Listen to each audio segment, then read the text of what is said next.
Hi, I'm Morgan Frisbee, a software engineer at Unify ID. Today, I'll show you the power of using Unify ID's push authentication service, PushAuth, to add a secure and user-friendly factor to your existing authentication system. Specifically, this workshop demonstrates how you can use PushAuth as a second factor of authentication when logging into a website.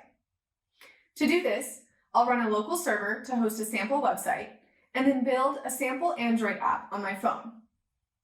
The website will be used to register and log in as a user, and the app will handle the push notifications sent during the login process. Everything I'm showing today is covered in detail in the Power of PushAuth blog series, which you can find on the Unify ID blog at blog.unify.id. You can find the open source code in the repositories on our company GitHub at github.com/unifyid. The repos I'll be using today are PushAuth sample server reg and PushAuth sample app Android reg. In addition to cloning those repos, you'll also need to visit our developer portal at developer.unify.id. This is where you can sign up to create an account, which allows you to access our developer dashboard and PushAuth APIs. Here's our developer dashboard.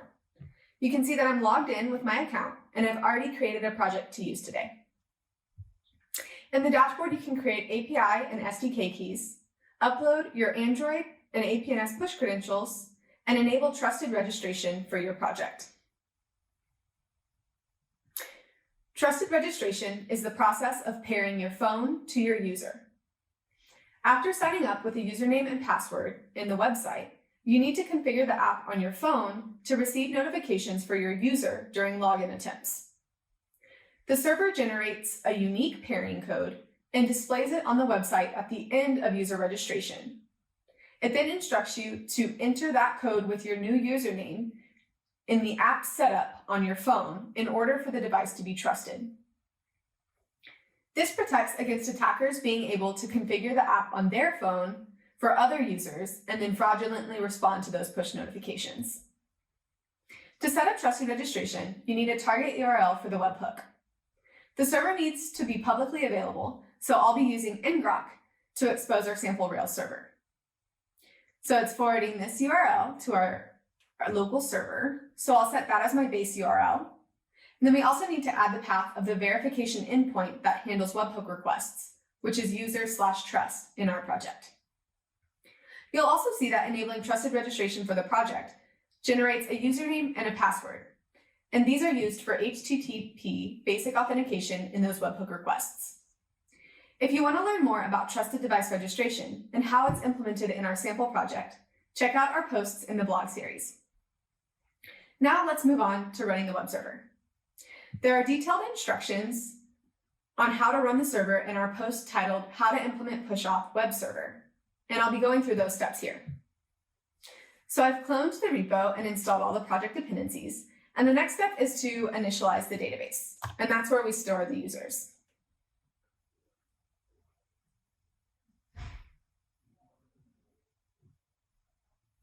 So now we need to edit the credentials file to store our credentials, and I'll do that using Vim as my editor.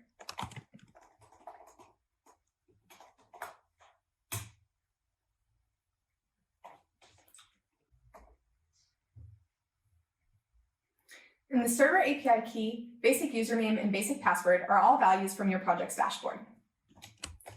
Now that those are stored, we're ready to run the server.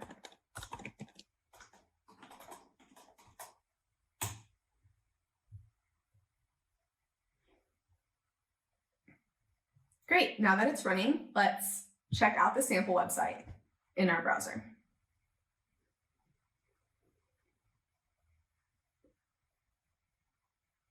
All right, so this is our sample website. Let's start by signing up as a new user.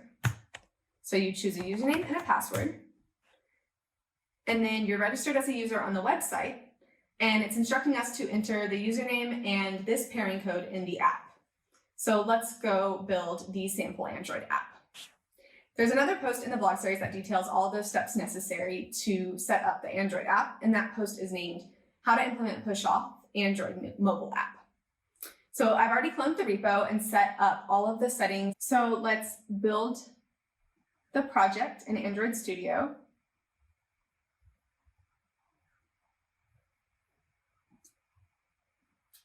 and the app will install on my phone.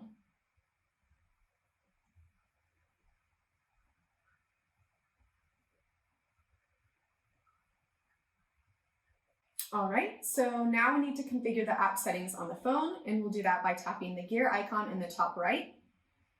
The SDK key is the value from the dashboard.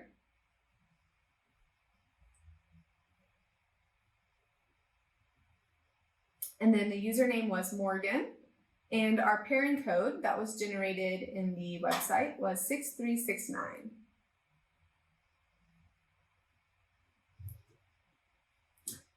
So I'll confirm those values. And now you can see that the app is waiting for push-off requests. So let's go back to the website and try logging in. Enter my username and password.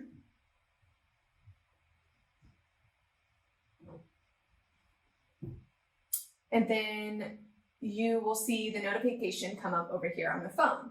And notice that you see the loopback address here, and that's because the notifications display the IP address of the login request, and that helps provide more context around where the login attempt is coming from. So this time, let's click reject and see what happens in the website. It tells us that something went wrong with the request and it won't let us log in successfully. So let's try this again. I'll enter my username and password, and then this time let's try accepting the request. So I clicked accept, and you can see that I've successfully logged in as the user Morgan. That's it. Thanks for joining me for this workshop. To recap, today we leveraged the power of push-off to add a factor of authentication in a website login flow. Doing this adds security to the authentication flow in a user-friendly and low-friction manner. To learn more about Unify ID and our products, visit our developer portal at developer.unify.id. If you have any questions, please reach out to us from the contact page of our website at unify.id. And remember, you can sign up for push-off and start building for free. See you next time. Hi, I'm John Whaley. If you like that video, click below to subscribe to our YouTube channel and check out the Unify ID developer playlist for more.